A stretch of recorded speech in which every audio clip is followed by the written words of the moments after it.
Mga igsuon, mao kini si Jesucristo, ang Dios nga nabanhaw.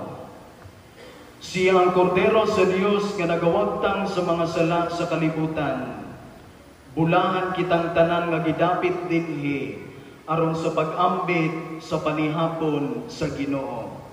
Ginoo, dili ako angay nga talawag kanimo, apan ipamulong lamang ang mga ayo ako. Ang lawas ug dugo ni Kristo mag-amping unta kanato sa kinabuhing dayon. Amen.